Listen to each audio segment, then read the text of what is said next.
Ganun pa man ay importante ay maging maingat tayo sa pagmamaneho. Delay nga yung pagsundo ko kay ma'am sa kanyang pick-up location. Booking ang nag-aantay sa atin. Kaya dito na lang. Today is Tuesday mga paps. Biyahe ulit tayo sa ating Joyride MC Taxi. Lagi tayo mag-iingat sa ating biyahe. Time check, 5:30 AM at dito nga ay nakaready na tayo at magtatagil on na tayo ng ating Joyride app. As usual, dahil weekdays ay maraming pending booking ang nag-aantay sa atin. Kaya dito na lang tayo namili ng ating unang booking. Dito nga tayo nakakuha ng una nating booking. Ang pick-up location ni ma'am ay sa Karangalan, Cainta at ang kanyang drop-off location ay sa East Avenue Medical Center. At ito ay nagkakahalaga ng pamasahe na 142 pesos.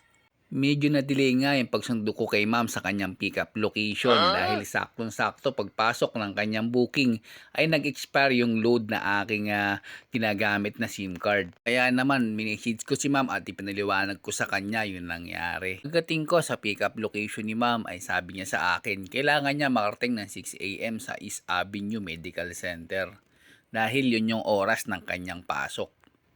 At syempre, humingi ako ng pasensya sa kanya sa pagkakadelay ng pag-pick up ko sa kanya.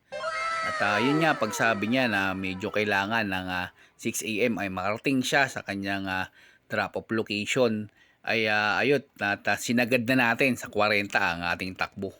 Hindi tayo umabot ng 6 AM sa drop-off location ni ma'am. Nakarating tayo ay 6:08 AM. Ganun pa man ay importante ay maging maingat tayo sa pagmamaneho, lalo na at pag may sakay tayo. Hindi naman pwede ko mo sinabi na 6 AM ay nandun na siya sa East Avenue, ay bibilisan na natin yung takbo. Siyempre kailangan maingat tayo, lalo na at may pasahero tayo. Pag drop off nga natin kay ma'am dito sa East Avenue ay nagantay pa tayo ng mga 5 minuto para magintay ng ating pangalawang booking.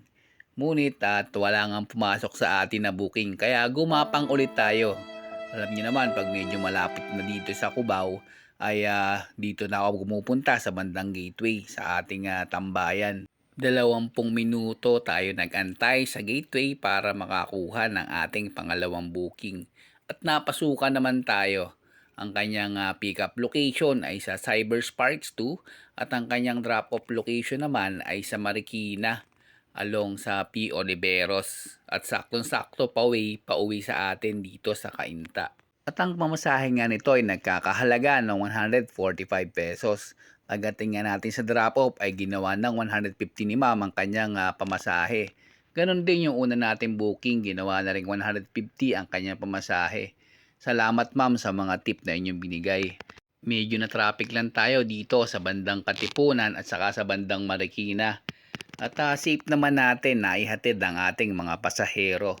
Kaya ngayong araw ay nakadalawang booking lang tayo. Malaki man o maliit ang ating kinita, importante ay safe tayong nakauwi sa ating pamilya. Ride safe always mga paps and God bless.